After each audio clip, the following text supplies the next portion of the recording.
Janna Davidi poika. Guess who's back? Back again. Shady's back. Tell a friend. Mä oon elossa, what the fuck? Mä oon ihan alusta saakka sanonut, että mä teen videoita silloin kun tekee mieli tehdä videoita, ja nyt ei vaan oo tehnyt mieli tehdä videoita niin kuin parin kuukauden aikana. Tää ei oo mun työtä.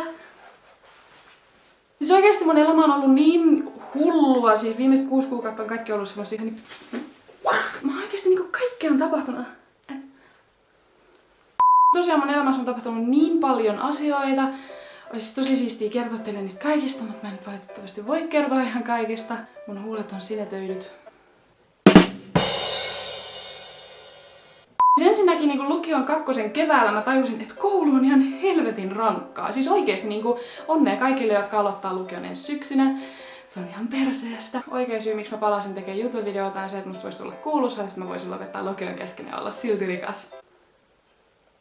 Jos huomioidaan se, että mä en oo ikinä reputtanut ainuttakaan kurssia, ainuttakaan koetta koskaan saanut 4 kokeesta. 6 on surkein, mitä mä oon saanut. Mä lähdin 9 varmaan 9,3 keskiarvoa, mä oon aika varma. Niin kyllä mä selviin. Mulla on enää 18 kurssia jäljellä. Ja ne kaikki mahtuu 3 jaksoon, elikkä mun ei tarvii lukulomalla mennä kouluun. Siis mun pitäisi tässä kesän aikana lukea about 7 kirjaa historiaa, koska mä kirjoitan historian syksyllä, jos mä kirjoitan enku, mutta sitä mun ei tarvitse lukea. Koska mä oon niin hyvä siinä, oh my god. Ei kannata ajatella tolleen. Mut siis joo, mä ajattelin, että tässä videossa mä voisin nyt kertoa just tälle vähän kuulumisia, ehkä vähän jakaa mun viimeaikaisia suosikkeja, koska mä en tosiaan tehnyt semmoista kevään suosikit videoa, eikä mä enää muista, mitä mun suosikkeihin kuuluu. Mä oon nyt esimerkiksi tehnyt tosi paljon kaikkea niinku musiikin kanssa viime aikoina. Mähän olin niinku 9-luokalla meidän koulun bändissä, mutta sit lukion 1. mä en jaksanut ottaa mitään musiikkia. Ja sit mä olin ihan oh my god, mun elämä on tyhjä ja mulla ei ole mitään tarkoitusta täällä maailmassa. Ja sitten mä otin lukion 2. bändikurssiin. Nyt mä oonkin ollut sit vähän useammassa musiikkijutussa mukana. Ihan sika-odotettu, kun mä esiinnyin ekaa kertaa meidän lukion eessä, koska musta tuntuu, että kukaan ei varmaan niinku tiennyt, että mä tykkään musiikista ja mä en ollut ihan semmonen ihminen. Ja sit yhtäkkiä mä niinku otan mikin ja vitun Christina Aguilera. Luulen ehkä vähän liikaa itsestäni, kenties. Ehkä pikkainen. Mutta me esitettiin paljon semmoista biisiä kuin Hotel California. Tässä on yhdestä esityksestä pieni pätkä.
Mä oon nyt tässä kesäkuun aikana kirjoittanut ihan sairaasti omia biisejä.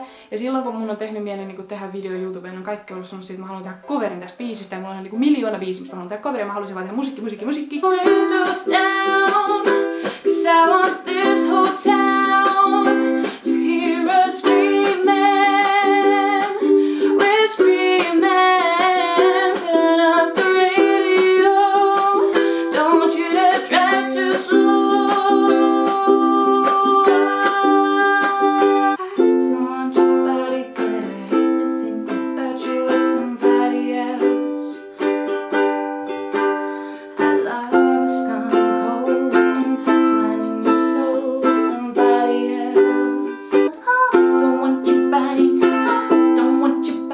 Okei, toi ei ole mun pistoli.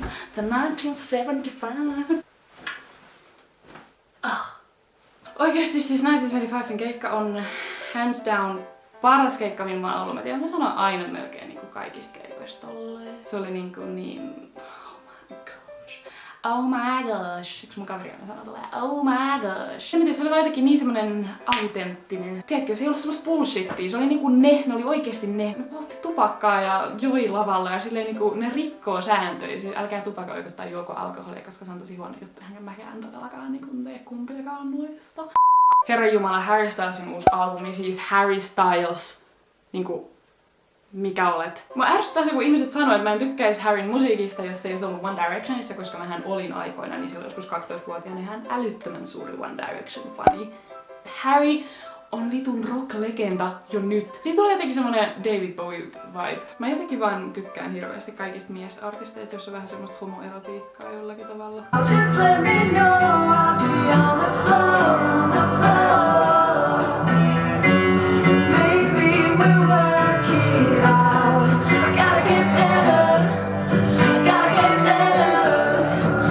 Ja toinen mun suosikki on tietysti ollut sitten Halseyn albumi Hopeless Fountain Kingdom, koska kuten ehkä joku muistaa, Halsey on mun yksi ja ainoa jumala, varsinkin jotenkin se Devil in Me, kun siinä on niin paljon sitä emotionia.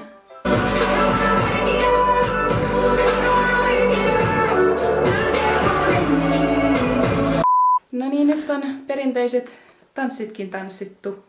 Tää nyt vähän niinku kääntyi tähän, että mä puhun vaan musiikista, mut niinku, to be honest, mun elämä on vähän niinku nyt pelkästään musiikkia tällä hetkellä. Oikeastaan sain just äsken viesti mun pomolta, mun sopparista ja työvuoroista, eli mä kohta pääsen töihin, niin sit mulla on taas rahaa ja sit mä voin nostaa bändipaitoja ja musiikkia ja kaikkea muuta kivaa. Voi mahdollisesti olla, että mä saatan nyt tälleen kesäloman aikaan tehdä enemmän videoita, tai sit mä teen vaan covereita, tai sit mä en vaan yksinkertaisesti tee taas videota niinku puoleen vuoteen. You'll never know.